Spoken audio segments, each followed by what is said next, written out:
Kaya't yamang nakukubkub tayo ng makapal na bilang ng mga saksi, itabi namang walang diwag ang bawat pasan at ang pagkakasalang pumipigil sa atin at ating takbuhing may pagtitiis ang takbuhing inilagay sa harapan natin. Namasdan natin si Jesus na gumawa at sumakdal ng ating pananampalataya, na siya dahil sa kagalakang inilagay sa harapan niya ay nagtiis ng krus, na niwalang bahala ang kahihiyan at umupo sa kanan ng luklukan ng Diyos. Sapagkat dili-dilihin ninyo yaong nagtiis ng gayong pagsalangsang ng mga makasalanan laban sa kanyang sarili, upang kayo'y huwag magsihina na manglupaypay sa inyong mga kaluluwa.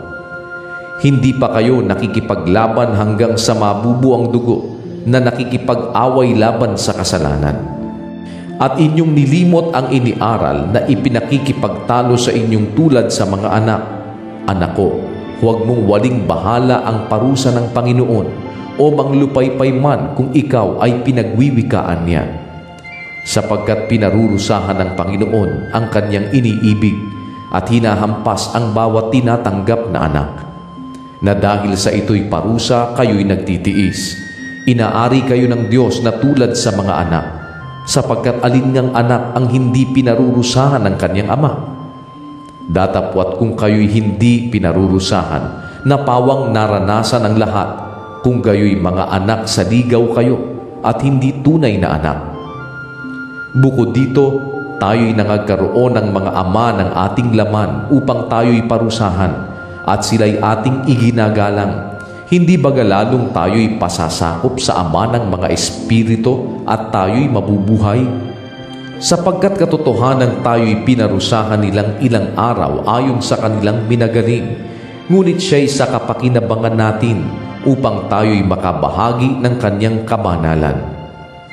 Lahat ng parusa sa ngayon ay tila man din hindi ikaliligaya, kundi ikalulungkot. Gayon may pagkatapos ay namumunga ng bungang mapayapa ng katwiran sa mga nagsipagsanay sa pamamagitan nito. Kaya't itaas ninyo ang mga kamay na nakababa, ang mga tuhod namang nanginginig, at magsigawa kayo ng matuwid na landas sa inyong mga paa, upang huwag maligaw ang pilay, kundi bagkus gumaling. Sundin ninyo ang kapayapaan sa lahat ng mga tao, at ang pagpapakabanal na kung wala ito'y sino man ay di makakakita sa Panginoon. Napakaingatan na baka ang sino may di makaabot sa biyaya ng Diyos, baka kayo'y bagabagin ng anumang ugat ng kapaitan na sumisibol, at dahil dito'y mahawa ang marami. Baka magkaroon ng sino mang mapakiapid o mapaglapastangan gaya ni Esau, na sa isang pinggang pagkain ay ipinagbili ang kanyang sariling pagkapanganay. Sapagkat nalalaman ninyo na bagamat pagkatapos ay ninanasa niyang magmana ng pagpapala, siya'y itinakwil, sapagkat wala na siyang nasumpungang pagkakataon ng pagsisisi sa kanyang ama, bagamat pinagsisikapan niyang mapilit na lumuluha.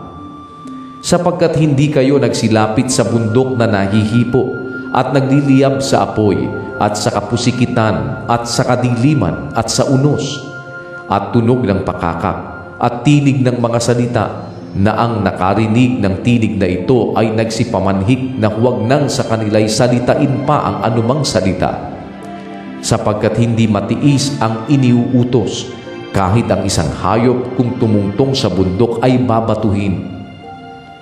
At totoong kakilakilabot ang napanood, ano pat sinabi ni Moises, ako'y totoong nasisindak at nanginginig. Datapwat nagsilapit kayo sa bundok ng Sion at sa bayan ng Diyos na buhay, ang Jerusalem sa kalangitan, at sa mga di mabilang na hukbo ng mga anghel. Sa pangkalahatang pulong at iglesia ng mga panganay na nangatatala sa langit, at sa Diyos na hukom ng lahat, at mga espiritu ng mga taong ganap na pinasakdal. At kay Jesus na tagapamagitan ng bagong tipan at dugong pangwisik na nagsasalita ng lalong mabuti kaysa dugo ni Abel.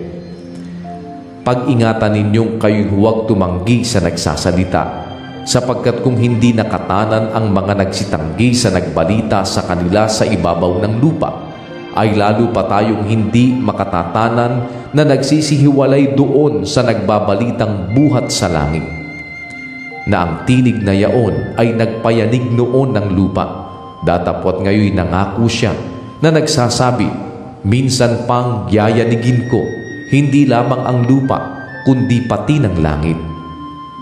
At itong salita, minsan pa, ay pinakakahuluganan ang pag-aalis niyaong mga bagay na niyanig, gaya ng mga bagay na ginawa upang mamalagi ang mga hindi niyanig.